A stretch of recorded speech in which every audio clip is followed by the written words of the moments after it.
You know what, we're hitting the record button now. Hi, everybody. Hi, YouTube audience. You guys are getting this. I will fully admit, this is just being done live on Twitch, and you're gonna all have to live with that. So, like I said, today I want to talk about just the experience of 3.x overall, now that it's kind of ending, and I want to have a specific focus on 3.7, because 3.7 is the most recent patch. It is the culmination patch, and there has been probably the most interesting stuff going on in this specific part of the game. So I want to have an emphasis on that, but then I will be touching on Amphorius as a whole, and as per usual, if you guys have anything you'd like me to talk about, please feel free. I'm more than curious, and I will be happy to give my thoughts and opinions. So, yeah. So I want to start with, the big thing of 3.7 as per usual, and I'm sure everybody's so happy to hear about this again. So, Sirene. I've never seen this community filled with such an agreed upon amount of distaste for something in the entire time that I've been making content about this game. And keep in mind, I wasn't very, locked into the community when I started, because I started in 1.3, 1.4. That's when I really started, so I wasn't in the community normally back then. I didn't really know about backlash, or I didn't know what people were complaining about, all that good stuff. The biggest instance I remember of just so much raw animosity and so much conversation happening in a negative light is... I remember it was for the Casterus passive, which, hey, coincidentally, that's also 3.x. Hoo boy. What a time it's been. But the Casterus passive was the next biggest amount of overall criticism and just frustration I saw from the general community base towards Honkai Star Rail. And here's the thing, is that I think that was a much bigger deal than Sirene. However, the ending result of the Casterus passive has been far less than I think what anyone thought it would be. Because a lot of people were concerned about the precedent that it was setting, and that, this would be a consistent thing that would happen. And maybe it will be for the next anniversary unit. It could very well be a thing for the next anniversary unit. But I remember during, there was a lot of people talking about leaks at that time. And there was notes that, Paiano might have one, Sirene might have one, or that we were going to have another passive release before the end of Amphorius. Yeah, that's not been true at all. That's literally not been true at all.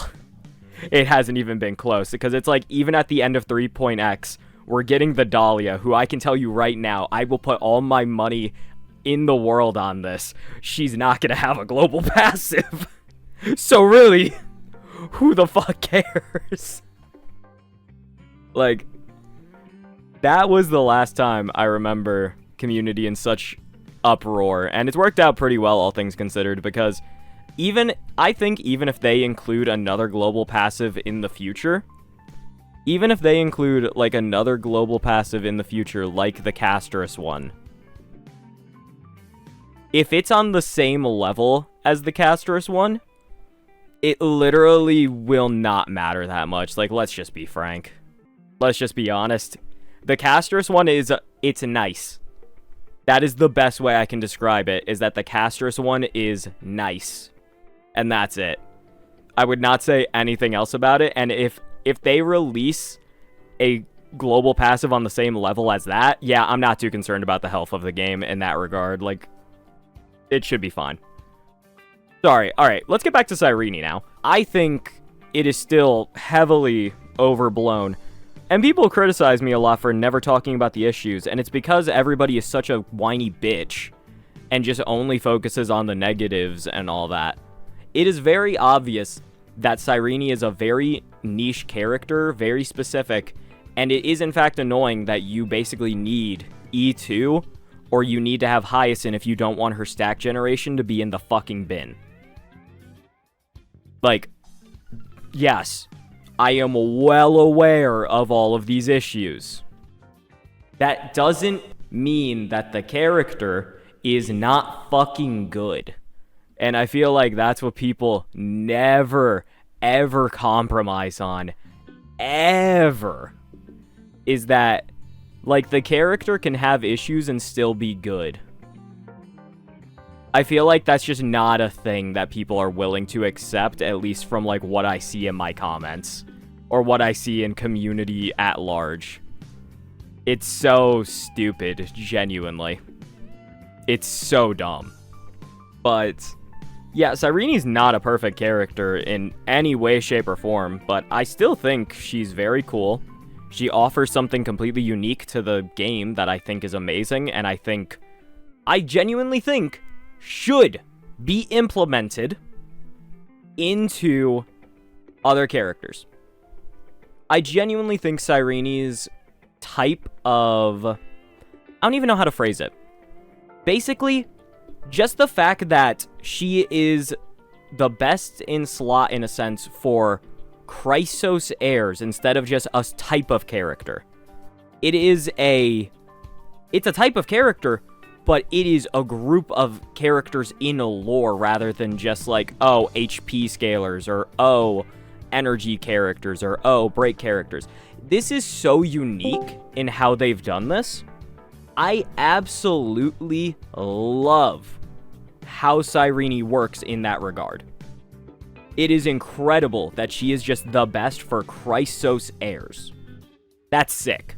I love that. I would love to see that for future characters. And we kind of get that with Currency Wars. How Belobog characters work together. How specifically all the break characters work together.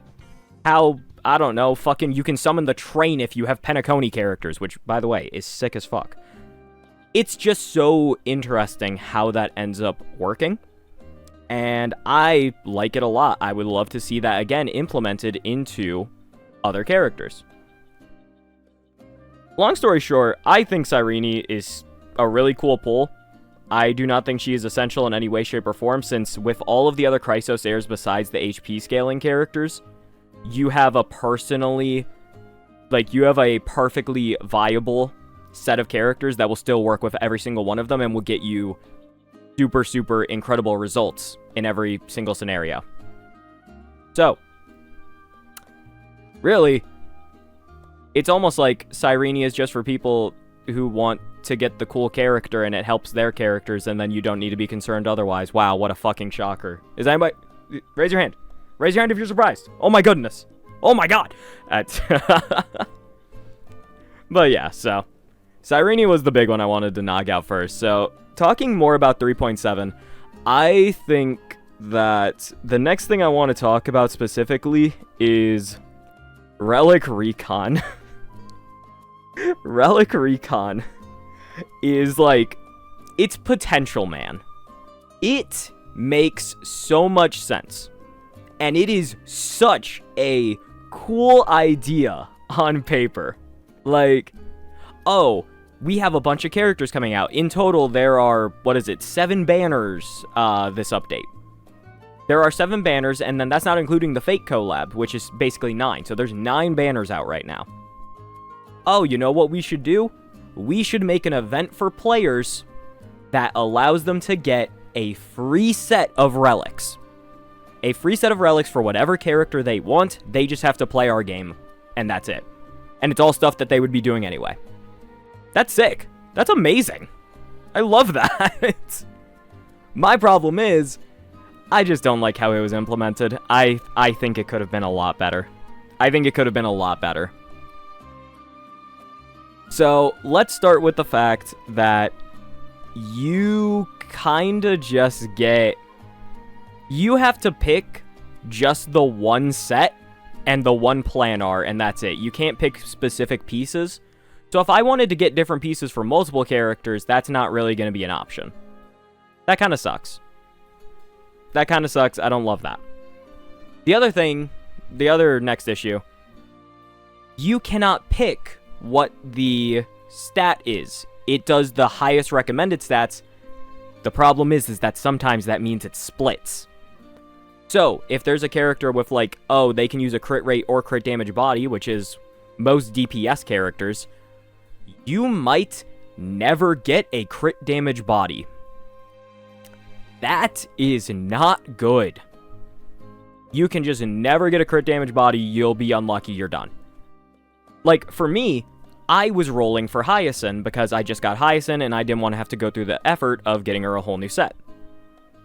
So, the game kept giving me HP ropes instead of energy regen ropes. And energy regen is what Hyacinth needs because she has a very high ult cost. You know what? Hold on. Let's actually check. Hold on. We're gonna check real quick. Where's Pink? Where's Pinky? There we go. So, 140 cost on the ultimate, and the energy gain from skill is only 30. Which, you know, that's all normal, but either way, yeah, that's not great if we're being honest. Anyway, alright, so back to this.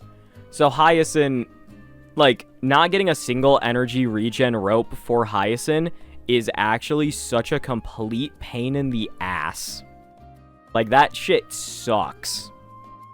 And yet, I have no control over that in the slightest. And that's actually how I ended the event, is I'm pretty sure I have an HP rope instead of an energy regen. I just crafted an energy regen that rolled really well, so I didn't end up needing the one from Relic Recon. Yeah, that's just not great. And I know a lot of people got really, really poor Relic quality overall from this event. Because, again, you don't get to pick. Like, you don't get to pick the main stat, really. And then, especially, the nice part about it is that you do get 4-line relics. That's honestly not bad. The substat priority is really not amazing, all things considered. But, again, at least in my experience and the experience of people I've talked to, I just have not loved the event. But I think it has a lot of potential. The ways I would change it are really just, A, allow me to pick what the fuck I'm using exactly, or what the hell I want exactly, for my guarantees. Just let me pick for my guarantees. That's what I'm asking for. Let me pick for the guarantees. And then, lower the guarantee rate to either 6 boxes or 4 boxes. If we can lower the guarantee rate to 6 or 4 boxes, I think this event is a banger, and it should happen every single patch. Or at the very least, it should happen every single triple banner. That is what I believe. I think we should have this event more often. We change it up a little bit. It's going to be great. It's going to be awesome. Overall, I'm pretty happy with it. Yeah, so that's another problem, is that the way the game prioritizes stats is also not great. So let's take Boot Hill, for example. The game Alright, crit stats for Boot Hill as well, instead of, like, mostly speed and break effect. You can just get completely fucked over by the way that the stats are. That's so bad. That's so bad. Like, it is more advantageous if you want to build Boot Hill to build Firefly and just switch the relics onto Boot Hill. That's ridiculous. Like, let's be so for real here. That's actually so dumb. And that's the thing. The game will prioritize attack for Firefly as well. So technically, crit is a bit better. But the thing is, though, is that now you're only worrying about 3 stats instead of the game now trying to incorporate speed, break effect, crit rate, and crit damage. Now you're just trying to get speed, break effect, and attack. You can live with that. Honestly, you can live with that. Yeah, overall, good event in theory, not perfect in practice. But slight improvements, and it'll be great. I think it's a really solid event overall. Alright, now we can move on to the big hitter of 3.7, basically, which is Currency Wars. I actually don't have as much to say about this as I thought I would, because I feel like it's already a pretty consensus opinion that this shit is it is indeed based. Great mode, really fun, super innovative?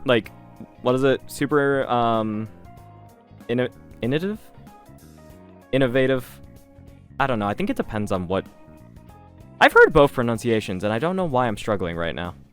Anyway, moving on. But yeah, overall, incredible mode. And I think the community really likes it. I don't really have any thoughts. I genuinely think it is a very solid mode. So now we can kind of touch on the state of Star Rail overall after Amphorius.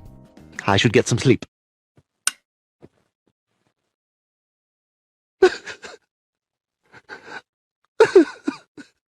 I think that the game is in a solid place, but damn, being a free-to-play is kind of ass. Being a free-to-play player kind of sucks. And the main reason I say that is because I feel like the way this whole patch kind of worked out, it felt extremely overwhelming. Like, to a ridiculous degree. So, we had a bunch of banners come out. We had no 4 stars, which kind of killed the enjoyment for some players, because getting every 5-star is obviously not really possible for any free-to-play player. You would need to have the luck of God himself. So, that's already not fun. But then, let's think about what is, like, the best team in the game, which is the HP scaling team. You had to do Tribbian 3.1 into Casterus in 3.2 into Hyacinth in 3.3. You get to skip 2 patches. However, the fucking fake collab started, so you could get Saber and Archer, or you could have gotten Finan, who was like the poster boy of this entire update. You get to skip that patch, technically. You get to skip 3.5, and then you go straight into Evernight and Sirene back-to-back as well. At least they gave us Don Hung free, because if they didn't give us Don Hung for free, I would have rioted. I would have been so upset, genuinely. Being a free-to-play player throughout this kinda sucks. I don't think this would be fun for most people. And then, that's not even counting the aggressive shill we experienced with the E-Core boss, Pollux. Pollux is the god of shill. Pollux sucks. Lygus as a boss is completely reliant on Evernight's mechanic. That is horrible game design. Like, the recent bosses have been so bad that Flame Reaver suddenly looks amazing. I hated Flame Reaver. Now I see Flame Reaver and I'm like, oh, cool. Okay. This guy's back. Like, are we being so fucking for real right now? So, the just aggressive state of shilling and the fact that HP scaling was by far the best team kinda sucks. Because I think the other thing is the fact that in 2.x, I'm talking about this in a video that came up a little while ago. In 2.x, you got break as the main thing. And if you weren't doing break, you were probably struggling. However, the reason I think 2.x was a bit more interesting is because of the fact that you could play as your main DPS for break. You could play Rappa, you could play Boot Hill, or you could play Firefly. And then we got Fei Xiao as well. So, really, you had way more options. You had way more options to kind of have fun with in 2.x.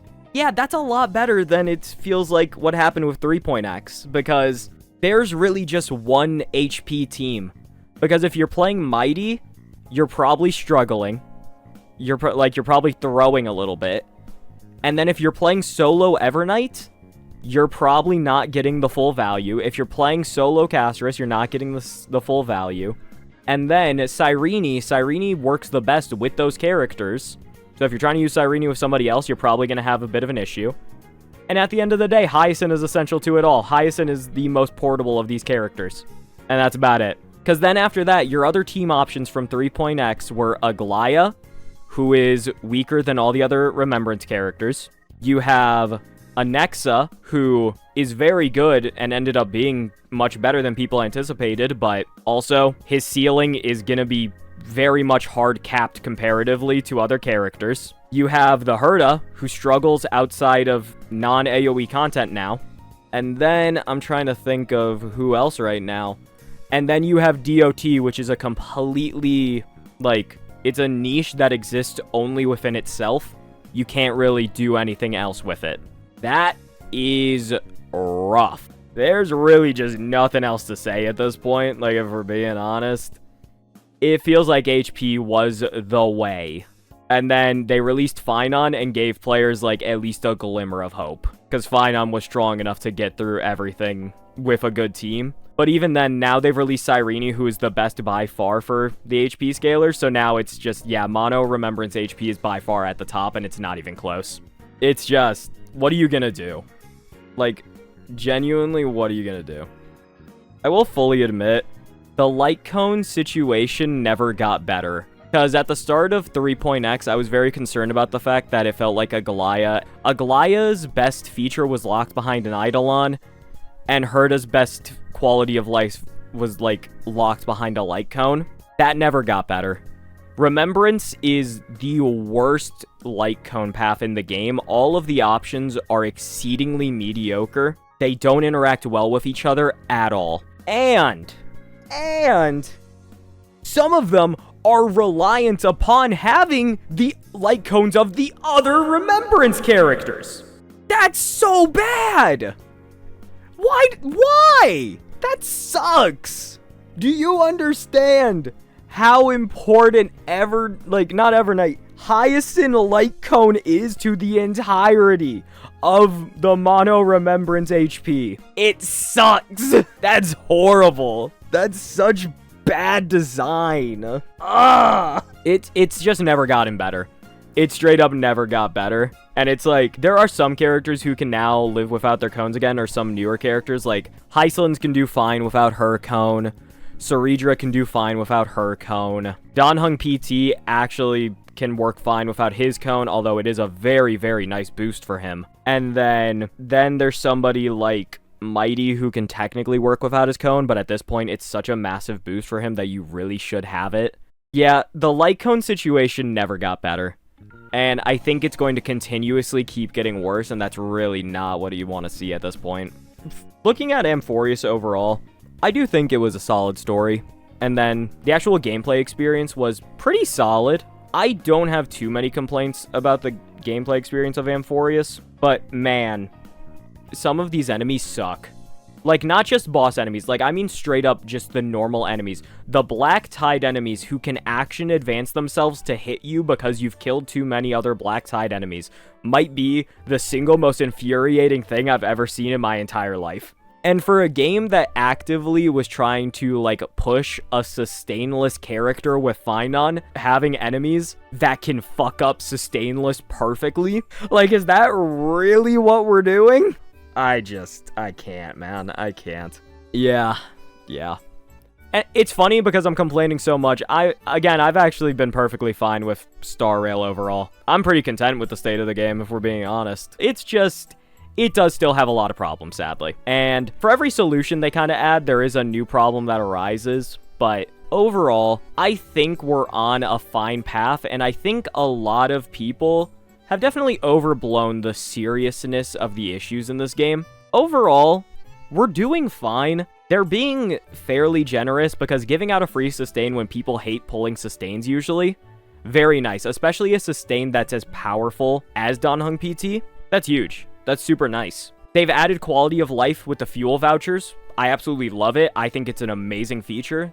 And the quicker planar extraction. Overall, they are actually adding quality of life that I really like and I really want to see. They're on a good path, and then they're using currency wars as a way of a testing ground for character buffs. That's amazing. That's really, really cool, and I think a lot of the buffs have been interesting, have made characters more fun for me. It's been a good experience. Star Rail is on a path that it can get drastically better or drastically worse, and it's hard to say where exactly it is gonna go from here, but I do think that with how exactly, like, the recent patches have been, because I think the recent patches have been really fun. I've loved a lot of the characters, and I think they have found ways to keep innovating and keep creating unique experiences within those characters and within their game.